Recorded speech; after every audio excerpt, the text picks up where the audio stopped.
Hello, everybody. Hello, everybody. Okay, we're starting in 1 minute, so please take your seats.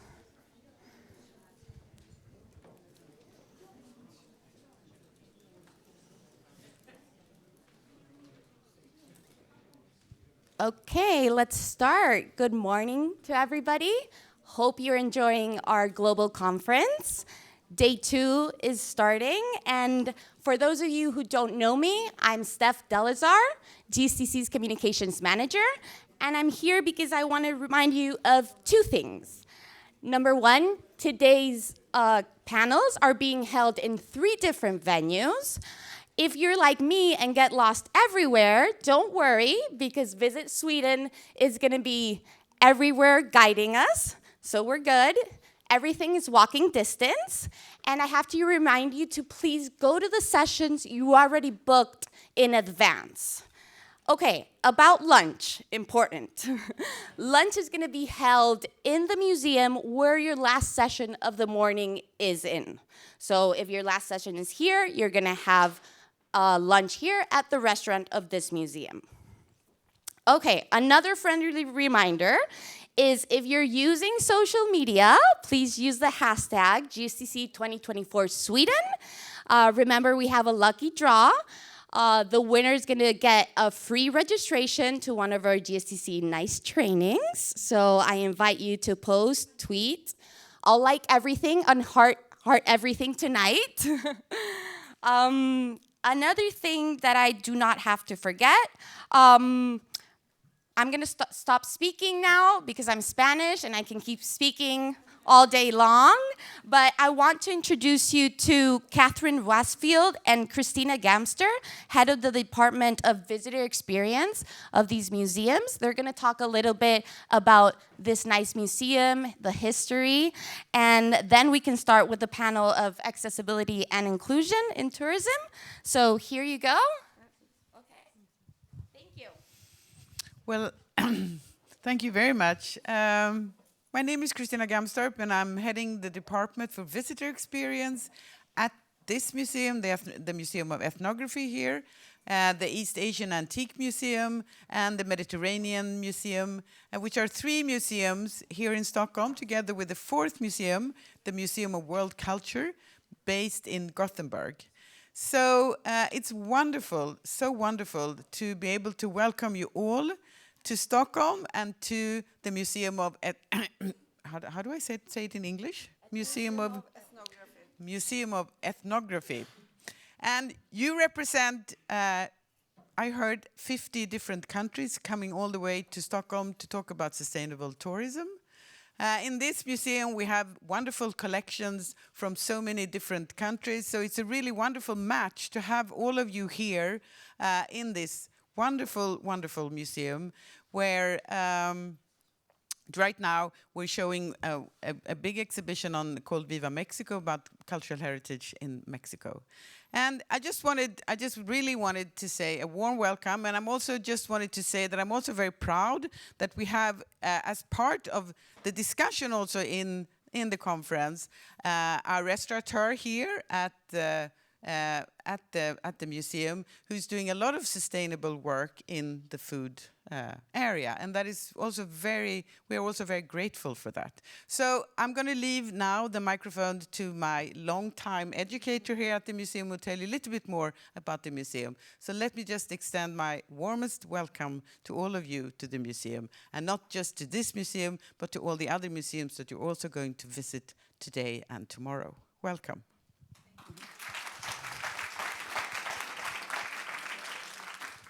So, welcome here to the Museum of Ethnography. I'm Karin Westfeldt. I'm an educator here since ages. So if you happen to see me during the day and want to ask something about our exhibitions, objects, details in the texts, etc., most texts are in Swedish and English, but the Mexican exhibition that Christina mentioned is also in Spanish for those who read and talk Spanish. this building was opened 1980, but the museum has a longer history. It has the roots in the Museum of Natural History, with the collections of Linnaeus disciples, Linnaeus students who traveled worldwide in the late 18th century. That's the start.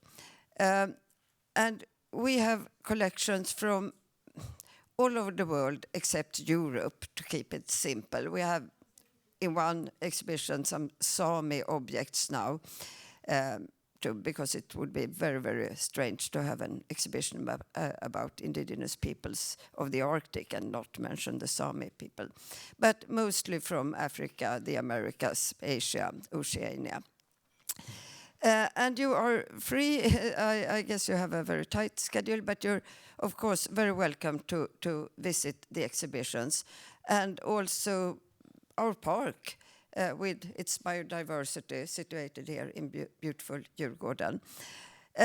When you visit the exhibitions, you can't bring food or drink or big bags. And talking about food and drinks, I give the word now to our chef, our organic chef with sustainability in focus.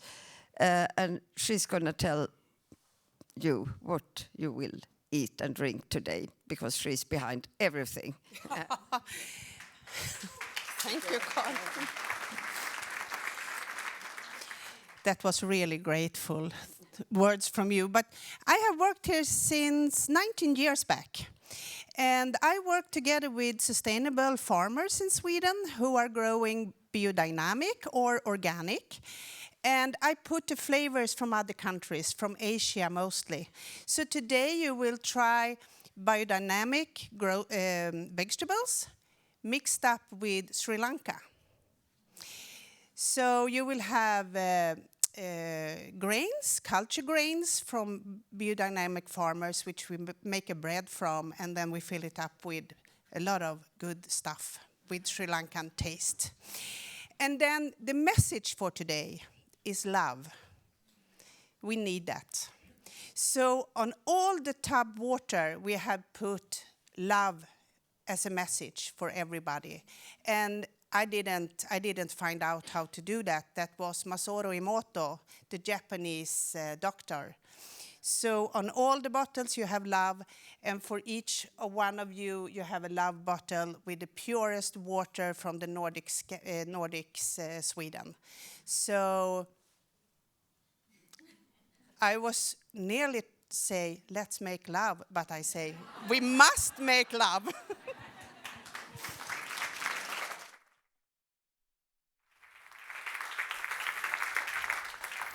Well, hello. Thank you to our hosts, to our organizers, and thank you to all of you for choosing this session. We are all very grateful that you chose us, because you didn't have to. Safety instructions. The premises have a voice-guided evacuation alarm. Therefore, leave the premises immediately if you are prompted to do so. The premises have 2 emergency exits, up there and over there. Look around, the closest one might be right behind you, so if you're up there, it's there. In case of an emergency, there is a defibrillator in the entrance lobby.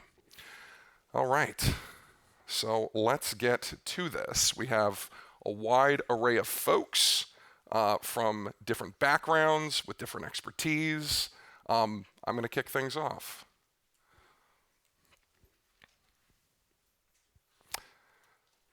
So each of us is going to tell you a little about how we got to where we are in this world and in our work.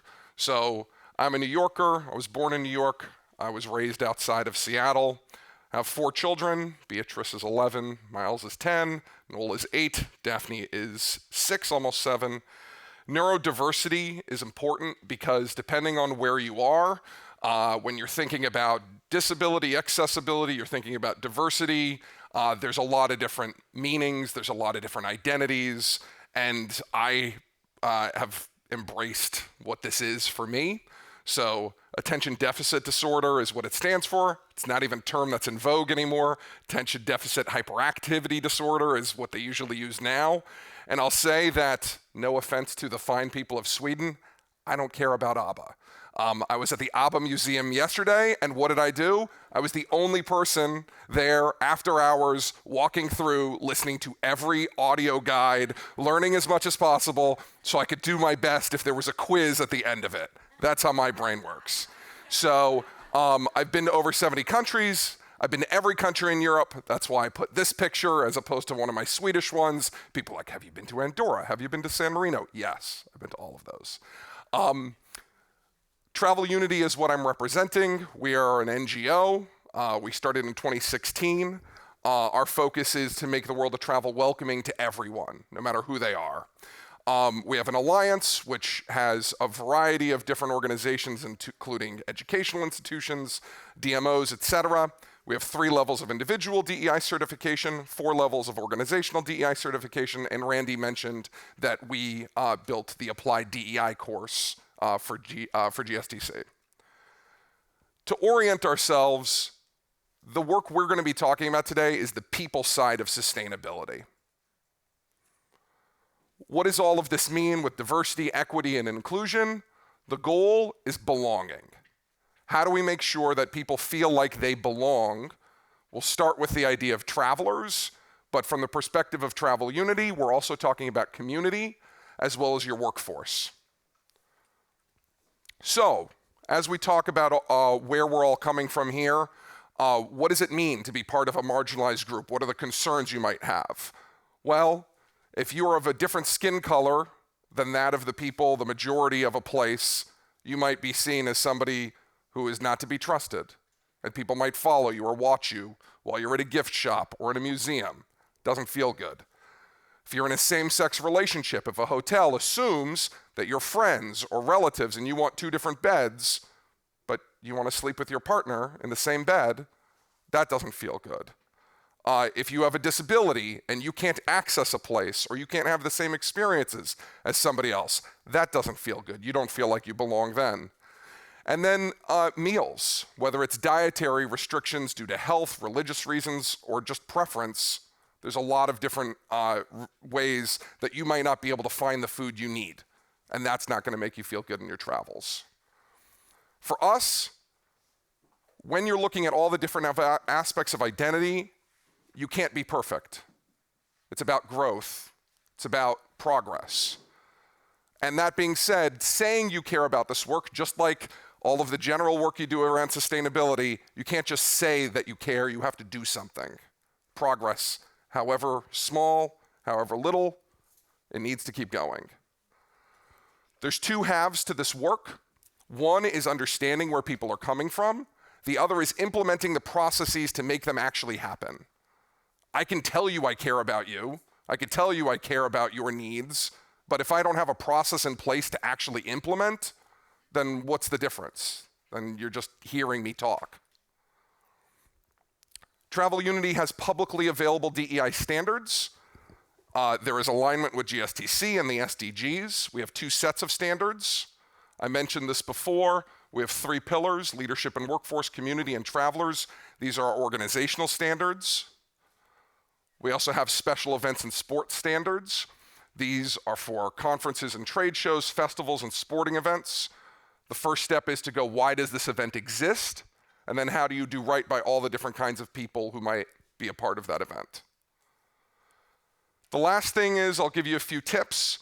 The first thing is to accept that people have very different lived experiences. Your experiences and that of somebody who might seem to be like you on the surface could be vastly different, let alone somebody who is obviously different from you in different ways. So understand that we have different experiences. It's our imperative to learn about others, and that as an organization, we need to be realistic. Yes, the goal is to welcome everyone, but that is a process, and we need to undertake it. And my fellow panelists, or the panelists, since I'm the moderator, however you want to look at it, I guess, are going to speak more to that in a little bit. You can add me on LinkedIn, you can email me, you could do all those things. Find me while I'm still here in Stockholm if you want to chat more. I'm going to kick it over to Thomas, who's going to do his thing from his seat. Thank you, Roni, and thank you for having me here. My name is Thomas Laurel. I'm Chief of Staff at Stockholm Business Region. Stockholm Business Region is the official business and destination development agency of the city of Stockholm.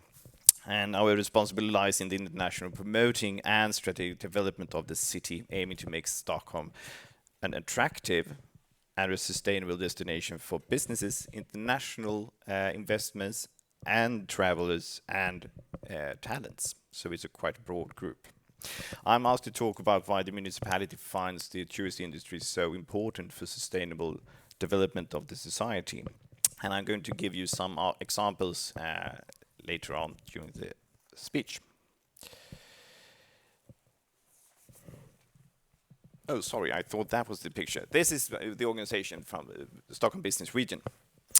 And we are part of the city of Stockholm, and we're totally funded by the city of Stockholm. And our perspectives are coming from the city council, who gives us the missions every year. So it's an annual mission we get. I think it's important to remember that we shape the society together.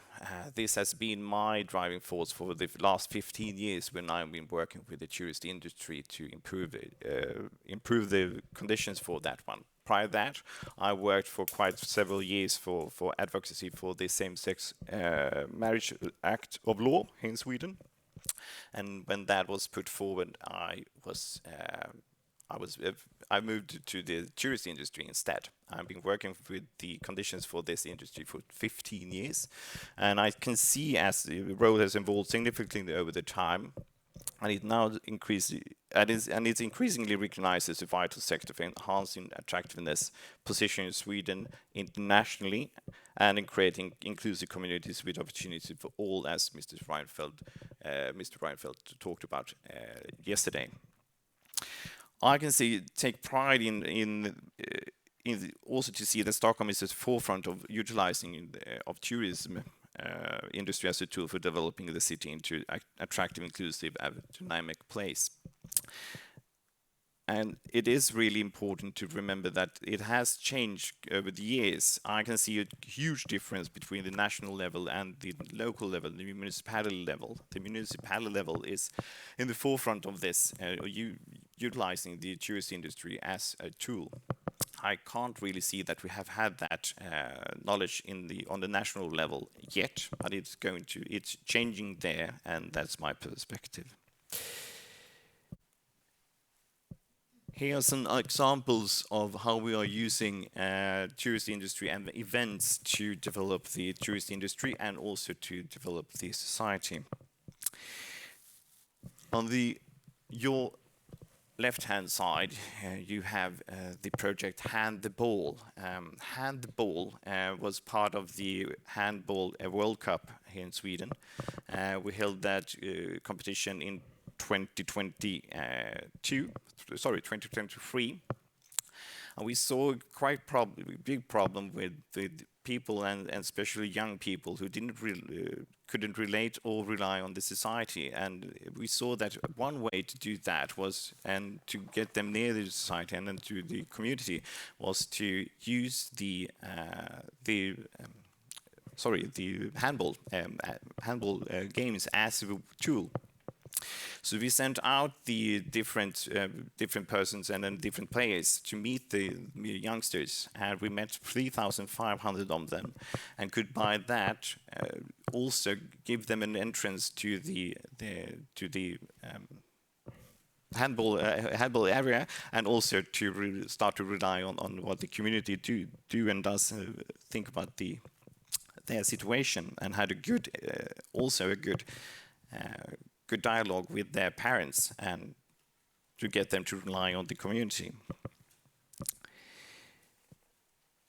Because we see that it's really important to see that the tourist industry is not a solo thing. It's really important because that attracts, when tourists comes here, that attracts more money to the restaurant sector, and also sorry, I really lost myself here. It attracts talents and creates an even more attractive living environment. It also generates employment within the tourist industry, which which we know is crucial for the increasing inclusion in society and providing opportunities for individuals who are otherwise distant from the labor market. And when talents come, it enhances conditions for the business establishments, fostering a more dynamic economy. This in turn creates more jobs, increases tax revenues, enabling the municipality to provide health care and education and social care for its citizens. So the municipality main cause. Therefore, the society works with the choose industry, seeing it as a vital tool for sustainable development. It is really crucial because it is by that we are building this society together. We can also see that during the last 7 years, the tourist industry has boomed in Stockholm, and we can see that it's really improved.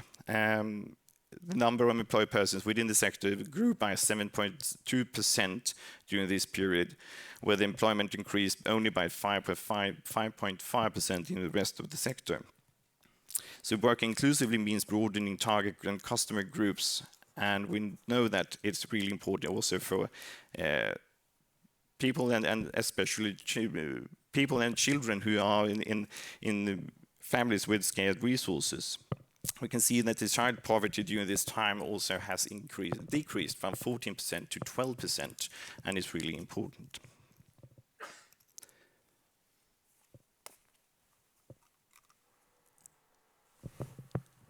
When we set up different systems, we always look into make those systems also inclusive. And I shouldn't do this.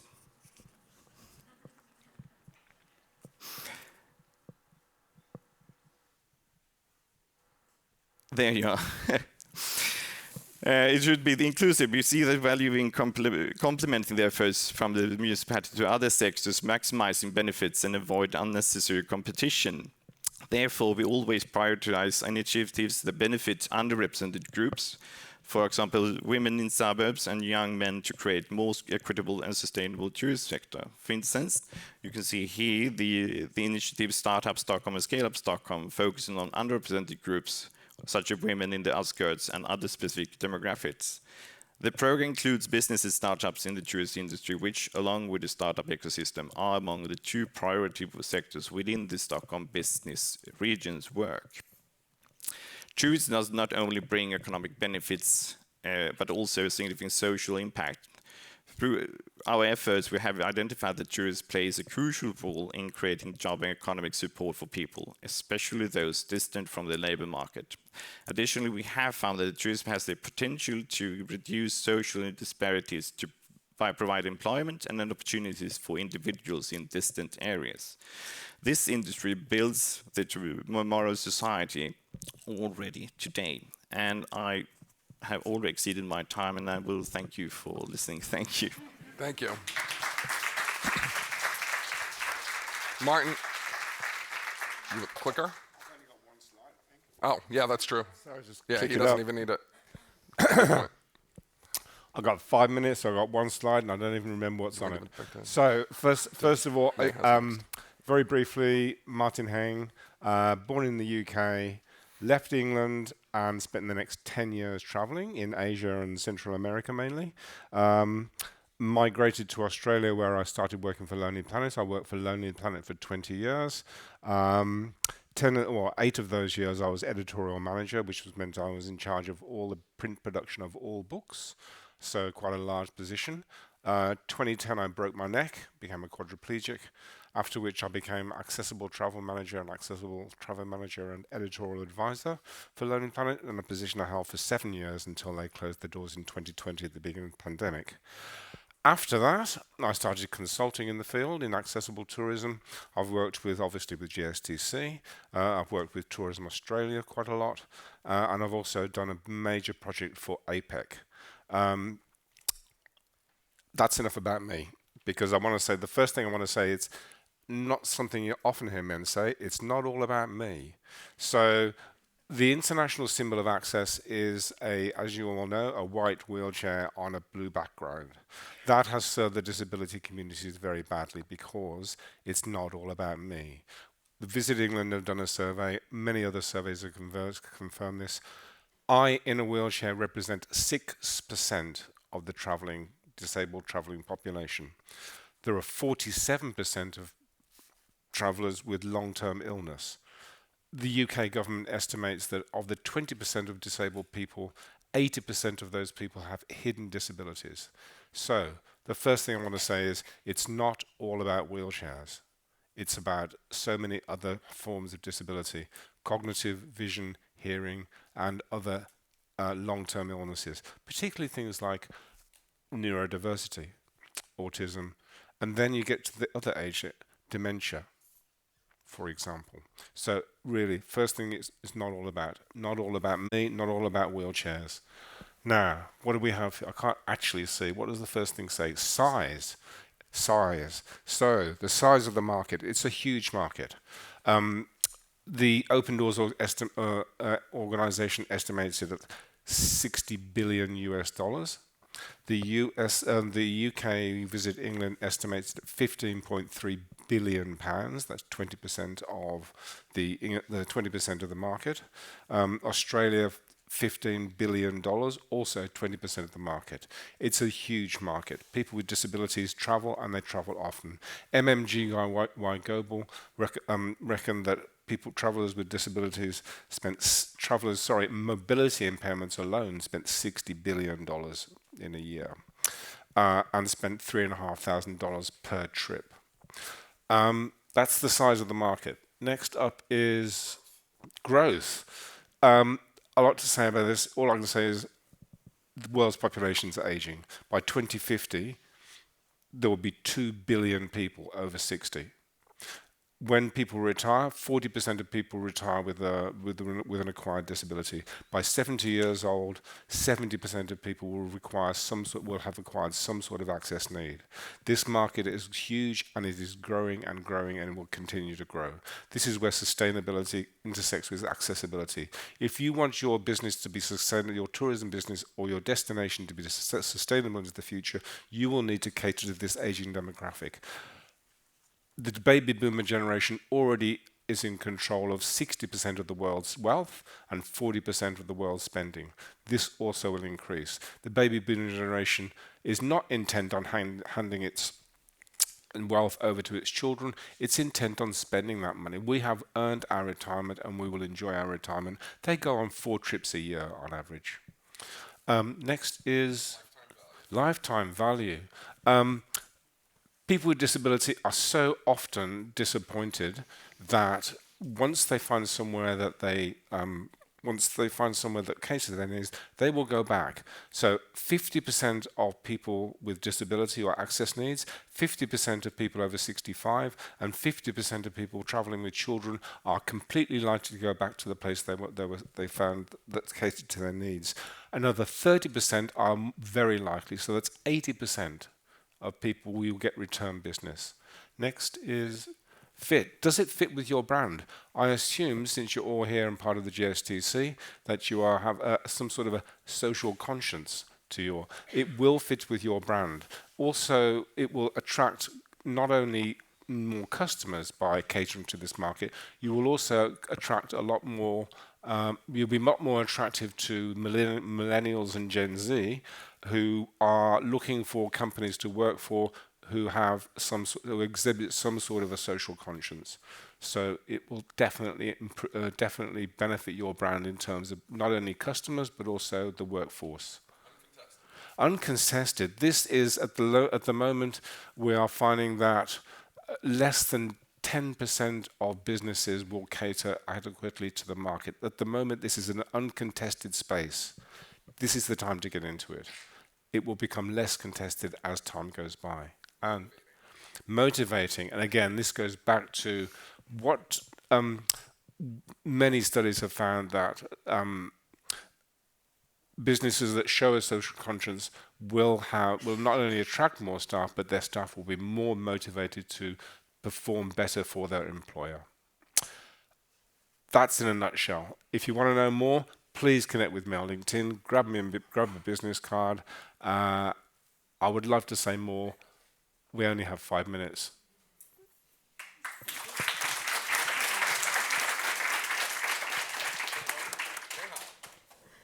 Okay.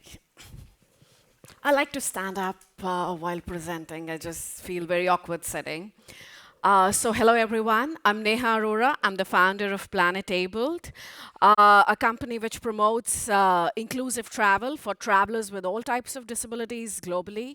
We are a service provider and we are using our knowledge of working on the ground to act as a consultant to the industries to build their capacity and competency so that they can tap into the market.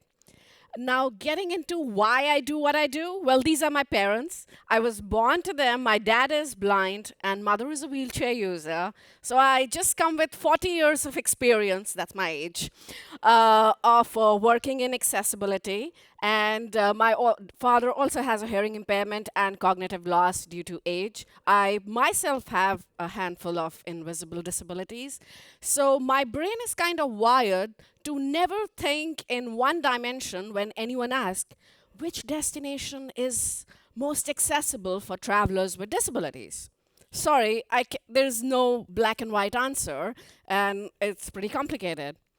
Now, Martin my colleagues talked about the big market of accessible travel. Nearly 15 to 20% of the world population has a disability, plus we have elderly population. But not all disabilities are visible. Like Martin pointed out, there is people with visual impairment, hearing impairment, sensory disability, cognitive, psychosocial, hidden disability, rare diseases, and neurodiversity, multi-generational families, temporary disabilities, and whatnot. So let's talk about some more numbers in terms of all of you are stakeholders of the tourism and hospitality industry in some way or the other.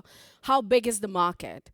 So let's talk about how many establishments really do exist all over the world. There are over 100,000 museums.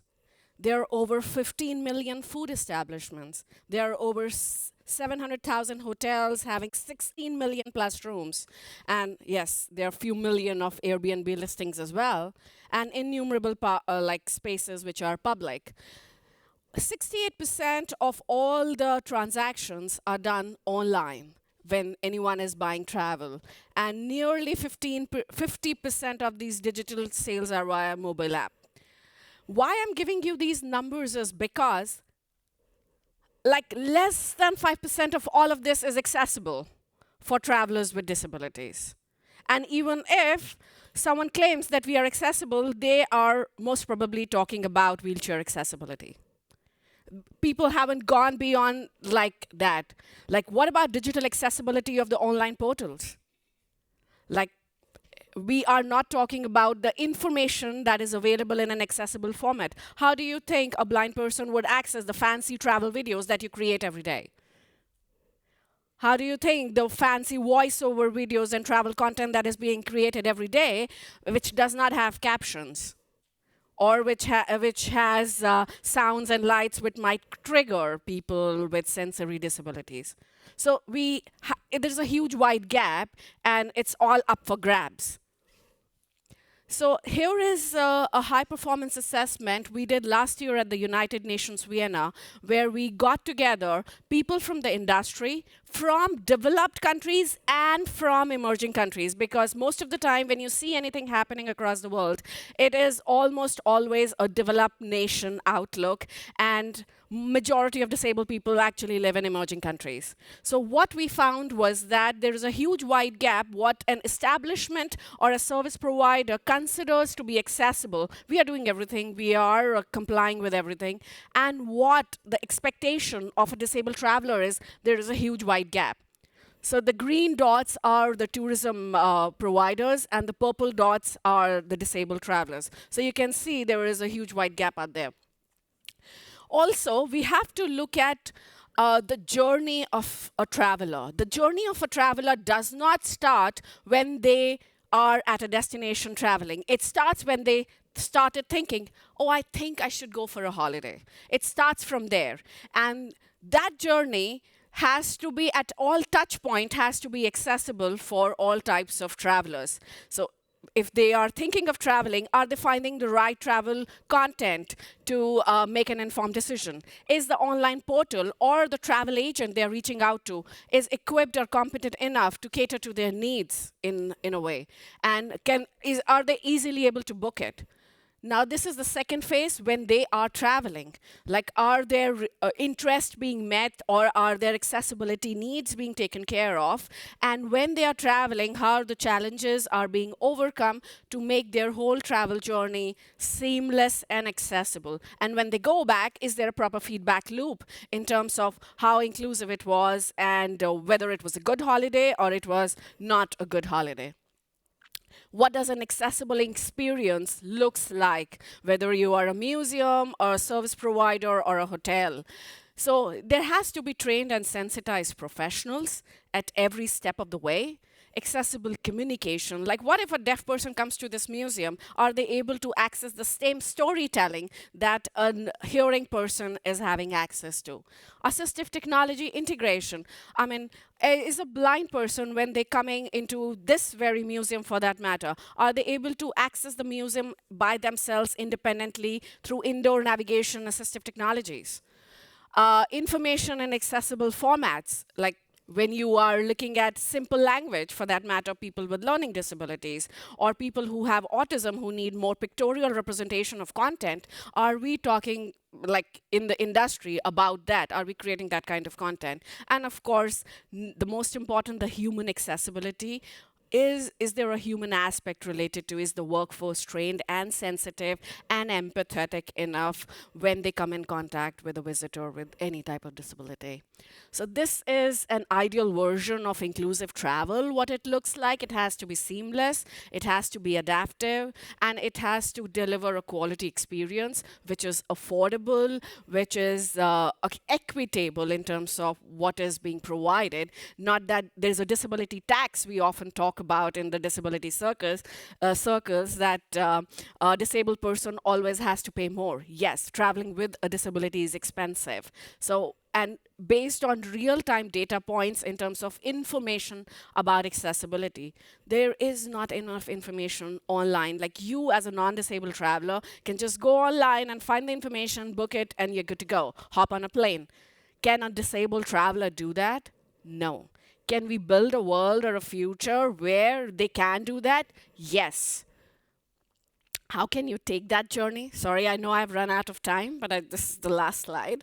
How can you take that journey? Choose the right partner who can help you take that journey. Because even if in the past, this is our own experience, establishments have taken the initiative with good intentions to become accessible, most of the time they have reached out to some local disability organization who have helped them build in accessibility into their systems, but then they have focused on only one or two disabilities, which is usually a disabled organization is focused on, and they have had no impact metrics identified on their ROI and how they reach out to the market. Like, whatever investment have they done, how do they take the money out of it? Evaluation and resource allocation. So the right partner will help you evaluate where do you stand and what financial and human resources that you have to allocate to build the policy and the roadmap of your journey of inclusion. It won't happen in one day. It won't happen in 2 months. It will take a handful of years for you to take that journey, and it's not a project you do it once and you're done with it. You will have to continue doing it because you will be impacted by disability at some point in your life. Training and consultation, inclusive product and service design. If you are a service provider or an operator, you need to have products which are designed inclusively. Audit and implementation, of course, auditing an establishment and then implementing accessibility into the systems, and market outreach, because at the end of the day, it's all about business. You need to take your return of investment out of it. Thank you so much. That was it. You can feel free to reach out for any questions.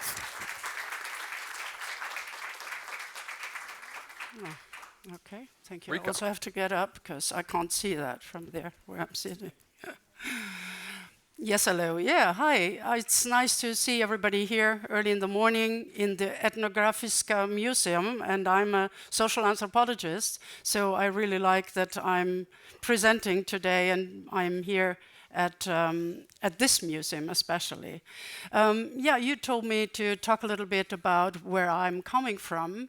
Yeah, I studied social anthropology, and I was always an activist. There was always empathy of maybe doing something good, actually.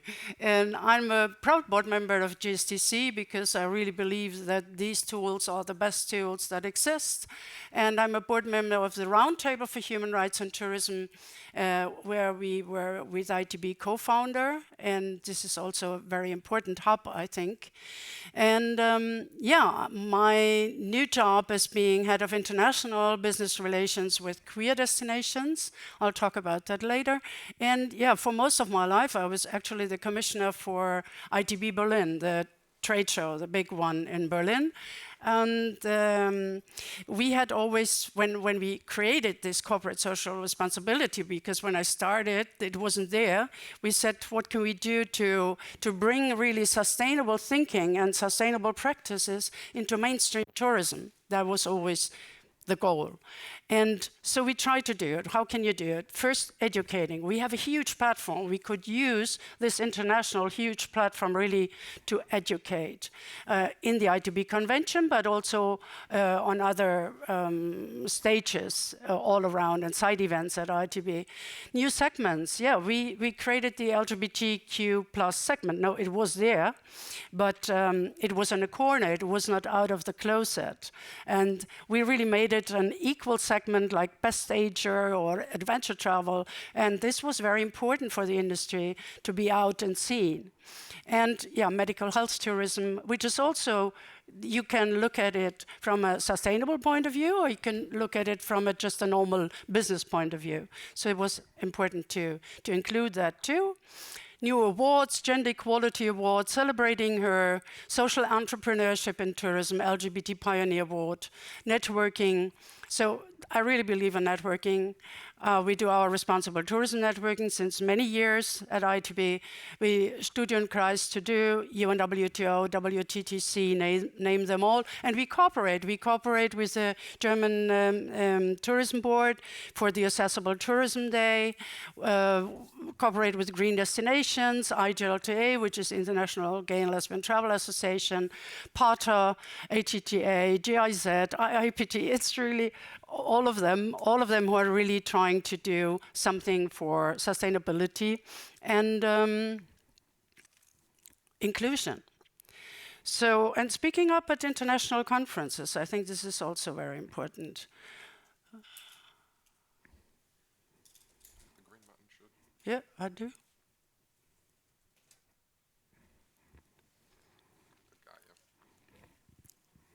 Doesn't work. Next slide.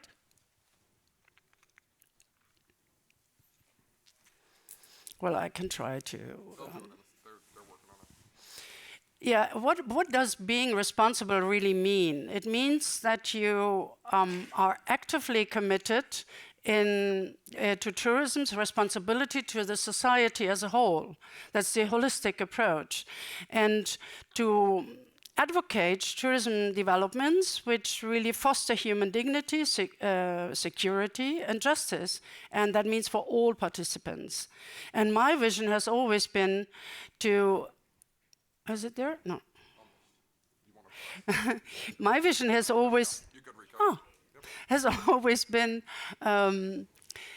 to include, of course, the ecological part of it, but also the social responsibility. No, this is not the right one now. Press the red, pull that green again. Sorry. Okay. And I believe that tourism still, and that's the thing, still lacks diversity, equity, inclusion. Even though diversity, equity, inclusion would make the industry much stronger. And this is one of the reasons why we're here and discussing it, that because we want to raise awareness again to make it that everybody becomes an advocate. And in a way. And it needs leadership. It needs leadership of all of us to really raise our voice wherever we can. And then there will be a transformation. And we can also help to open doors, because I really believe that tourism helps to open doors. And this is especially if we talk about LGBTQ plus tourism.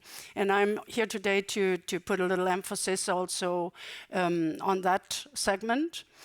Of course, all these DEI issues are interconnected, and it's necessary to look at them at a combination. But people have been asking me, so why should we then work especially on training or education for LGBT? Why can't we do it all? But I think there are so many special vulnerabilities, that it still makes sense to dive deeper into each of the segment, and to address each marginalized group authentically. Of course, there's also a lot of intersectional marginalization, so it will also be necessary to look into that. But not to make it complicated. When we speak about the LGBT market, there's much data about the attractiveness of the pink dollar, and it is attractive. It's 4.7 trillion of global annual spending power in the LGBTQ plus community. And people ask, how can I have a piece of this lucrative market? And hopefully you're saying, I want to become an authentic player and not a pink washer. So, and if you do that, then you really have to cooperate, as we all said, it's the same thing, actually, with the local NGOs and the community itself. Check best practices of people who are doing it already right. And your market should also reflect all your customers. And that's, again, the intersectionality. And this is really something which normally doesn't happen. How many of you really cater to the Black community, for instance? Or are you inviting only white people to travel? Or are you inviting heterosexual couples? Or do you take two girls and say, oh, this is our lesbian couple traveling? If it's not a lesbian couple, those people who are lesbian will understand that this is not authentical. So you really need to try to be authentical.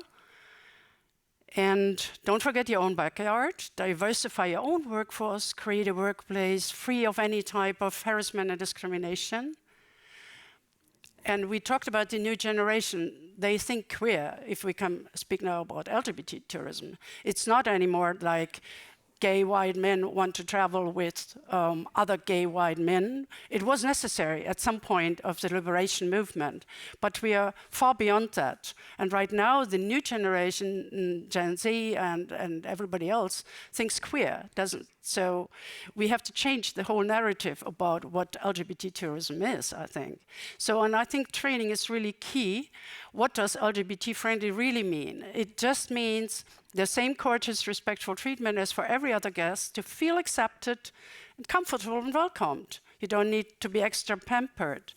But still, you need to know the customer, as I said, with authenticity.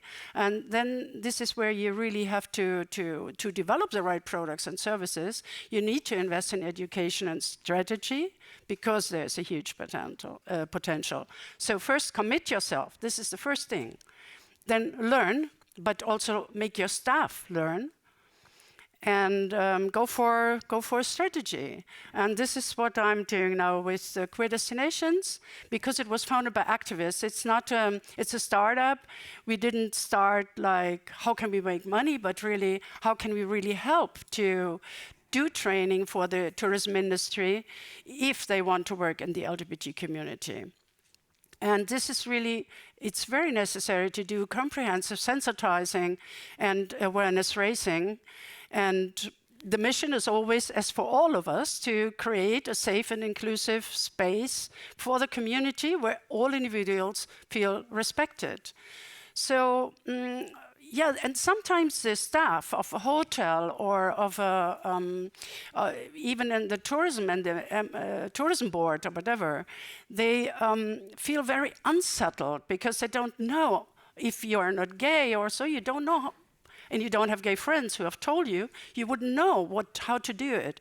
And you can step into a lot of crazy things if you don't do it. So, yeah, I think it's very good if you give orientation to all of your staff to really know all along the value chain, the supply chain, that you really know, if you want to work in that business, what you need to know. So, yeah, I think that's a real precondition for education, is a real precondition for effective transformation. So, yeah, and then you can get a distinction, and that shows everybody that you've really been going through a training which is effective and makes sense, and then you can work in that area without being accused of being a pinkwasher. So, yep, that's it. Let's stay connected. Thank you. Thank you, Rika. All right, so we're going to be using Slido.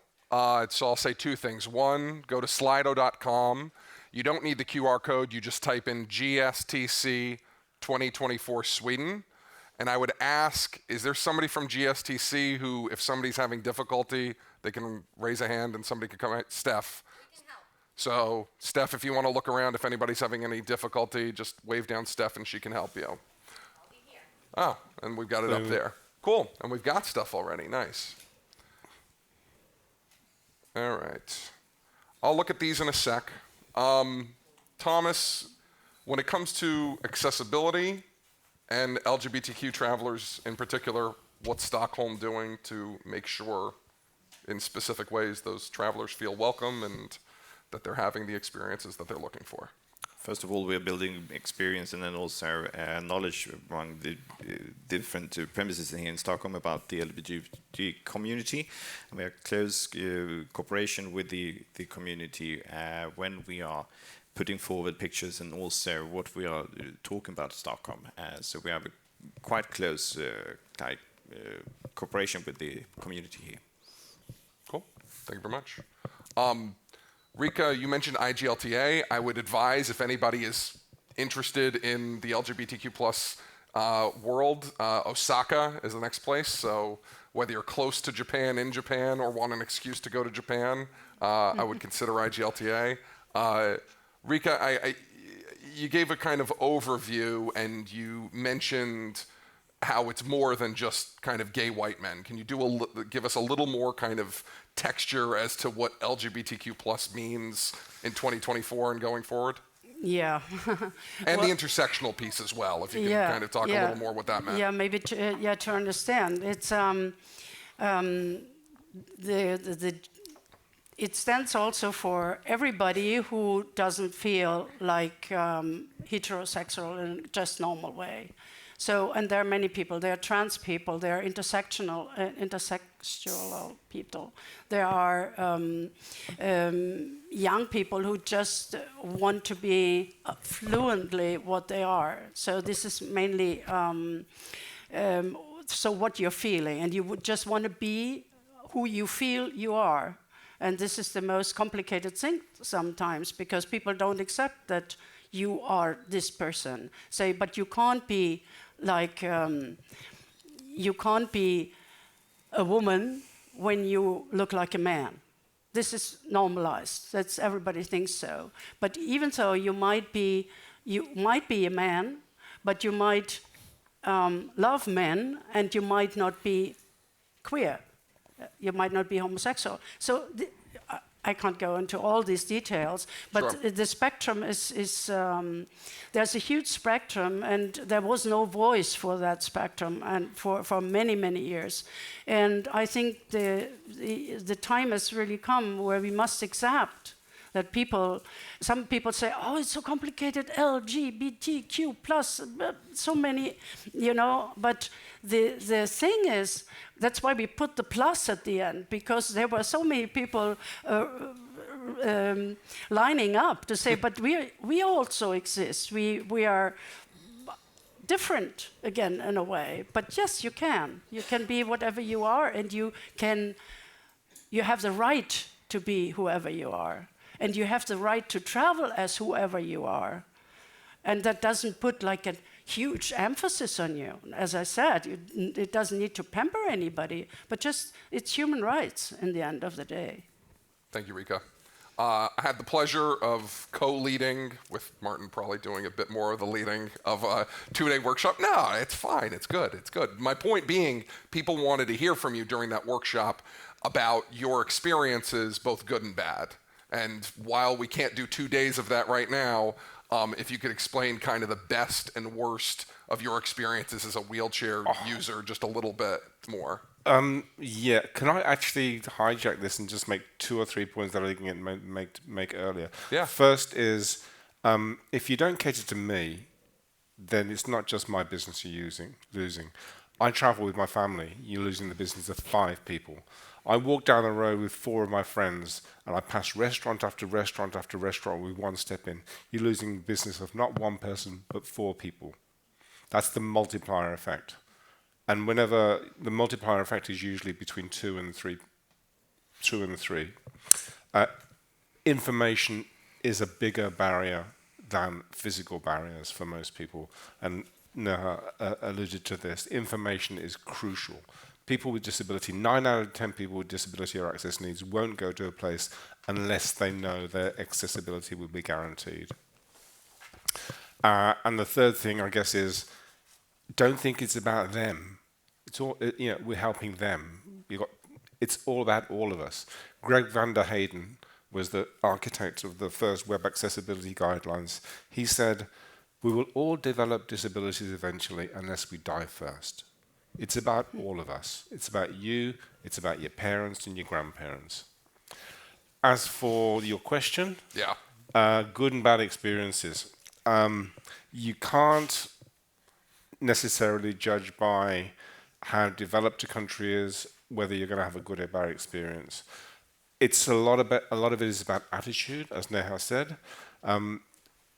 More than anything else, people with disability want understanding and empathy, not ramps and toilets. And they also want a demonstrated understanding of disability, which means disability awareness training. These are far, far more important than actual physical infrastructure.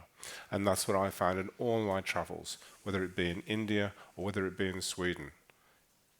It doesn't matter where you are, it's the understanding and the can-do attitude that's really the most important factor, rather than physical barriers. Thank you, Martin. Neha, if you want to build on that, and then in terms of, from your own experience, you mentioned some specific ways where disabled travelers might get what they need in terms of accommodations, et cetera. Do you think that overall you need to split up disabled and non-disabled travelers, or can you provide an experience that's appropriate for both? Okay, so first answering the questions, like what makes an experience good, bad, or ugly is people. Like that is the superpower. I would agree with like that aspect, because until and unless, like a hotel could be very completely wheelchair accessible. Let's focus on wheelchair accessibility for that matter. There's a ramp, there's a fancy room, toilet, everything is top. But if the staff does not talk to the person in a wheelchair who is paying the bill, instead ask about what would they like to eat to their family member or carer, it's not accessible, it's a disaster. So, and this applies to any disabled experience, which happens to all disabled people at some point in their life. All the time. And also there is a lot of stigma involved in terms of society, that why do disabled people need to travel at all in the first place? Because it's so much hassle. You know, why didn't they just stay at home? They can just be online, they can just watch videos or hear something. Why do they need to travel at all? Because they are humans. Like, I have been asked a question by, I don't know, one of the most prestigious management schools in India. After I gave a session, he asked me, do you think disabled people have needs too? I'm like, where do you think I came from? So this stereotyping of disabled people exist every day. So we need to look at, while we are building ecosystems around into tourism and hospitality, these nuances, these are small little things, but they make a lot of difference. And in terms of, what was your question? Disabled, non-disabled Yeah. travelers. Yeah. So I think this is the only way to go, mixing people with and without disabilities to travel together. So when we started doing trips as a service provider, because I'm born to parents with 2 different disabilities, and all the other companies that I saw across the world were like a company for wheelchair users, a company for blind people, a company for deaf people. And yeah, we are not even talking about other disabilities. But that did not work for my family and so many others, because of course there is intersectionality involved. There could be a black, queer woman who is autistic and is in a wheelchair. There is a girl like that that exists, has an account on Instagram, by the way. Yes. So these people exist amongst us. So we cannot choose, okay, we focus on LGBTQ first, and then we focus on elderly, and then we focus on women travel, and then we will come to disability, and we will focus on wheelchair users first, then we'll go to other disabilities. No, that will take centuries and still you won't get there. You have to build a holistic roadmap and a strategy that whether, like you, in one group, you can have people with various disabilities and non-disabled travel together. Because this creates ripples of change you cannot even anticipate. This creates cross-disability awareness, like the blind think, my challenge is bigger. The wheelchair user thinks, my challenge is bigger because I cannot go inside. The deaf think, I cannot even communicate. My challenge is bigger. But when you put together in one space, they realize, oh, it's not one over the other. We all have our own unique set of challenges, and we have to get over it together as a society. Because one person can have multiple disabilities too. Like my father is blind, but now he's been wearing a hearing aid for almost a decade, and he is 85, so there is age-related issues, cognitive loss, and whatnot.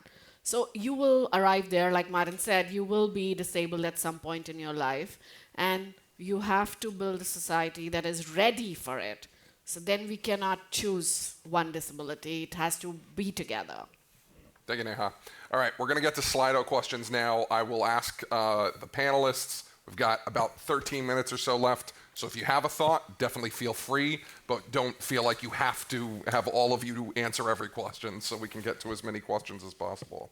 Let's go with the top one first. So Anna Iena, posit that you start from scratch. Which top 3 things should you start communicating about, for example, on your website in terms of accessibility? And we can also, let's include just general inclusion as well. The first thing I would say is make sure you have an accessibility tab on your website. Make sure your website is accessible because, as Neha said, the journey starts at home when you plan. And if that information is not readily available, then immediately you're putting a barrier in place. There's one, accessibility tab on your website. Who's got number 2? Neha. So I think if you are a hotel, and if you have an accessible room, I'm assuming, because 99% of the cases it would be a wheelchair accessible room and the needs for other disabilities won't be there, at least put it on your website. Like most hotel chains do not even mention on their website that they have an accessible room. So that is one. The second is be like open to learning. Like, you know, put it on your website that you're open to the idea and you are open to disabled people reaching out, because a group which has been historically ignored always will always assume that you're not accessible until and unless you go out and say it that I am open. Even if you might lack the competency in some way, if you're open to learning, they will teach you. Like at least for their own needs, not for the whole group, but yes, so yeah. Accessibility tab, details on how you're accessible, and then an invitation for people with disabilities to ask you if they need anything else. Excellent, thank you. All right. Progress, not perfection. Progress, not perfection. I think it's a good thing to live by. Let's go with Niels. Do you have any advice on marketing a destination credibly as inclusive, i.e. not being or appearing opportunistic. Rika and Thomas. Thoughts on Niels up at the top? How do you actively, you said, don't grab two women and go, they're lesbians when they're not. Beyond that, what else would you advise? Yeah, but How can you be authentic? Be truthful with your saying. Yeah, maybe you should, if you have somebody at least in your, as I said, look into your own backyard. If you have somebody who's in the company who belongs to the community, it would be perfect. And that's not only for LGBT, but for all of the marginalized groups, you know. And because then you will get an insight of what is really needed, because you will ask the right people. And this is, of course, and then educate all of your staff. I've been saying that before. If you just educate the head manager or whatever, it's not enough. The whole marketing department needs to be part of this process where you can really develop a campaign, you know, where you really, when you want to cater to a certain group. So I think this is the most important, is really get trained, get educated, and not by somebody who is not part of the community, and also go out. There are so many people in your home country, in your home city, and find out, is there any, like a gay restaurant, or is there people who cater to the community? Ask the NGOs in the community. They can give you so many good hints what to do and how to be authentic. Yeah. Thank you, Rika. Thomas? I can take an example from our webpage. We are always putting forward locals who are giving their tips and advices where you should find different venues and other things you can do in Stockholm. And we're always looking to have different perspectives and different people with different backgrounds. So you have to be authentic when you're talking about your destination. Thank you, Thomas. Yeah, locals have been mentioned, as well as media. So Instagram and YouTube sort of folks who come from different lived identities are certainly people to team up with. To tell influencers. That's the term. Very, very, very important in this space, because the major bloggers have huge followings, and familiarization trips are so much more important for this segment of the market, because if we can see that places are accessible through the direct experiences of very important influencers, then we're much more likely to go. Also, there are Facebook groups where we share our experiences, many of which have tens of thousands of members, plus there are hundreds of thousands of local Facebook groups. We share our experiences, so make sure that if you can invite influencers with disability, with access needs, and they will spread the good word. I can add, so different disability groups hang out at different places. I mean, yes, social media is the thing, but depending upon what disability a person has, like blind people would tend to hang out more on Twitter because of the accessibility instead of Instagram.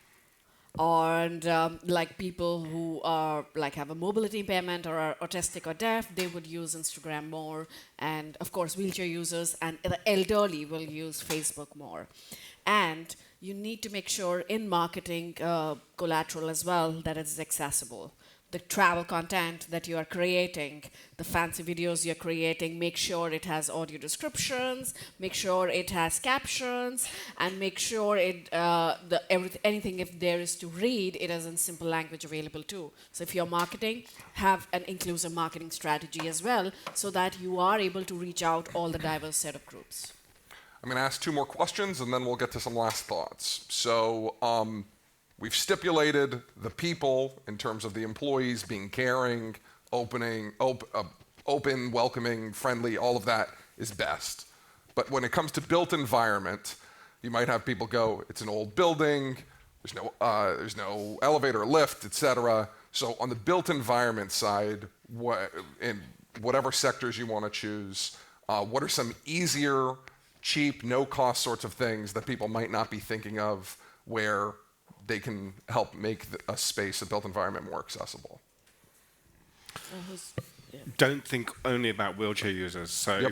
if you want to welcome blind or vision impaired people or people with service dogs, have a sign saying service dog toileting area, and a water bowl costs you $10. Table and bed raisers, $20, and that will make it easier for people with wheelchairs and older people to get in and out of bed or get up from chairs at tables. Two very low cost solutions. Thank you. Neha? Yeah. So yes, I would add to that, like less than 10% of people with disabilities are wheelchair users, but still in old buildings, there can be really indigenous solutions that can be implemented. Like, so the thing is, it will vary where you are in the world again. Because a developed country, you might have to go through bureaucracy to implement a solution, and in an emerging country, it might just take 20 minutes to implement that. So this is the reality, and as the challenges are different for a first world and a third world country, so are the solutions. So we did this for one of our travelers, just giving an example. In one of the places, the cars that were locally available, the bigger cars, were higher up. And anyone in a wheelchair who has a lower height is very difficult for them to transfer if they cannot stand up at all. So, and a ramp was out of question because of lack of resources and space and stuff. So what we did was we created a box, like a 6-inch high square wooden box, which is the size of the wheelchair, like the dimensions. So because a manual wheelchair and a lighter electric wheelchair can be like lifted up, you can lift up the front wheels, and you can actually climb up take a step easily. So this is how people live in developing countries, because stairs exist everywhere. And that's it. You just put the wheelchair on that platform and you can transfer the level to the seat. So just think common sense. It's very, very simple sometimes. It's not at all complicated. And of course, for other disabilities, it's much easier. Like if you are thinking of communicating with a deaf person, for that matter, you don't have to know sign language if you don't know. And anyways, their country's sign language, if they're coming from a different country, would be different from the host country sign language. A pen and paper, the simplest solution to communicate is the way to go. It's basic pen and paper, write it down. You just need to have patience and not let irritability show on your face. Telephones. Yes, type on the phones, yeah. Another thing is QR codes. QR codes for all information is going to help everybody with vision impairment and other people with other communication issues. So have all your information somewhere where you can QR code it, so people can access that on their own devices. So there is a problem that happens there. If on the QR code, the document that is uploaded is not in a digitally accessible format, then it's useless. Yeah. So that needs to be added too, that the document has to be accessible too, that whatever it's routing to, that is accessible as well. And also having a paper alternative to the QR code, having options is very important too. We've mentioned engaging with community. We've certainly mentioned visitors. I would love for our folks who are part of the LGBTQ+ world to talk from the workplace side, if there's anything in particular that you would advocate for, how people can attract LGBTQ+ workforce, how to make them stick around in terms of feeling seen within the workplace. Is there anything that you might want to add to that? Well, first of all, you have to show the respect and also to understand their situation and our situation. And when you are talking about your spouses or your family, include that you have a man can be in love with a man, and he can bring his spouse to the party or whatever.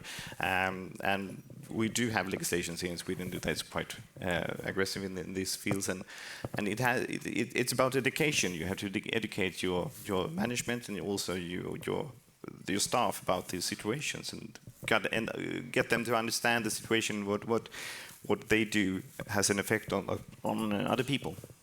Thank you. Rika, anything you want to add? Yeah, I was also thinking about the aspect really of cooperating again, because cooperating is so important.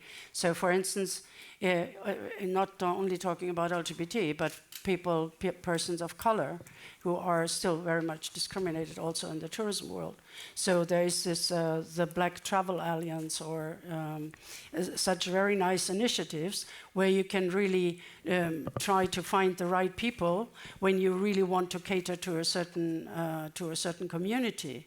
So, and this is also about recruiting, the recruiting sides. You should be very clear on that you want to recruit people of all abilities, or of all societal whatever, yeah. And you will learn definition, so you will whatever. learn from them. Yeah, and this is very important too. And the HR department has to be trained very much, and they have, of course, then within the workforce there are normally also groups, again, catering especially to that part of the staff who belong to a certain group. And this is something maybe we have to, it's not, also if we talk about LGBT, you might say, well, if somebody is disabled, it's not his choice. But being LGBT is also not a choice. And this is sometimes forgotten, that this is not a fun industry only. It is a fun industry, yes.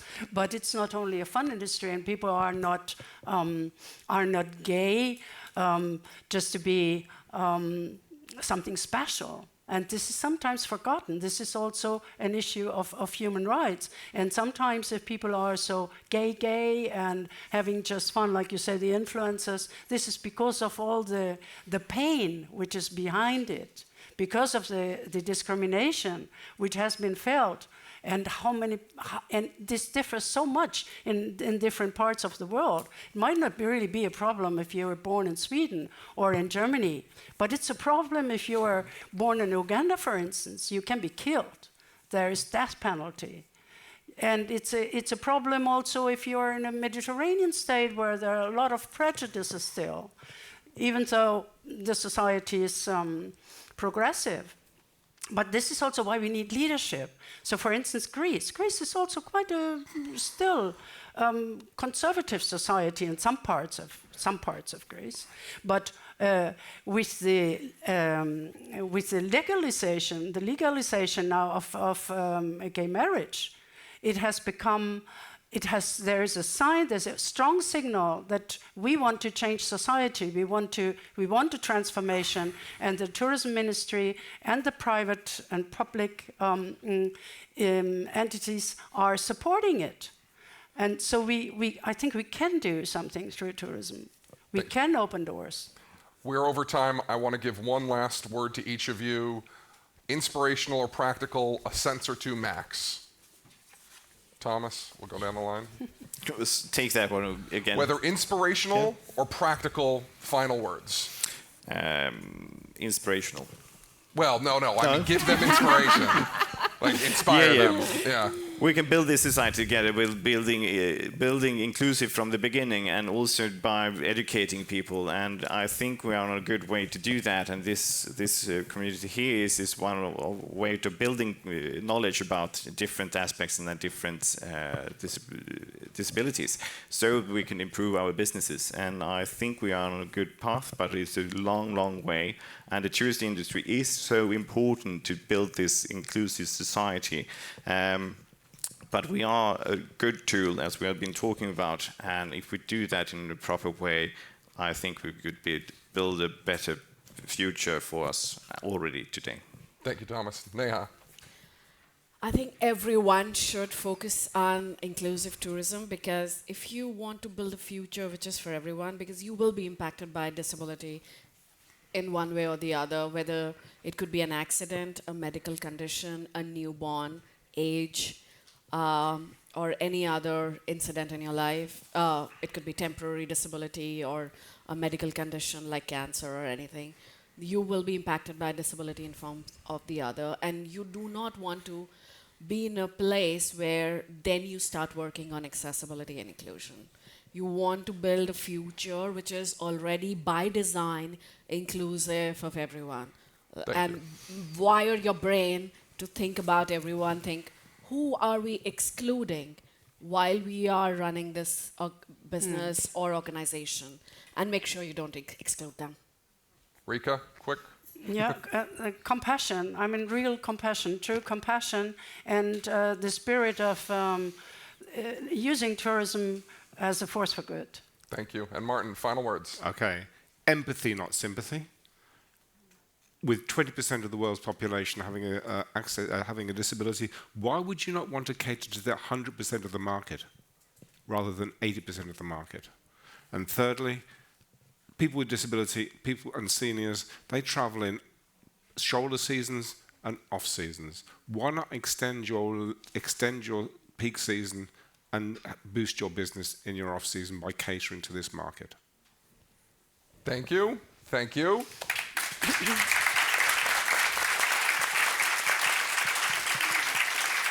Steph, are you telling them what's coming next and timing or things, or are they just looking at schedules? Oh, we've got a, where's our clicker? Oh. There it is, refreshment break. There we go. There you go. Yeah. And then the session you already chose beforehand. Okay. Thank you. We should take a picture.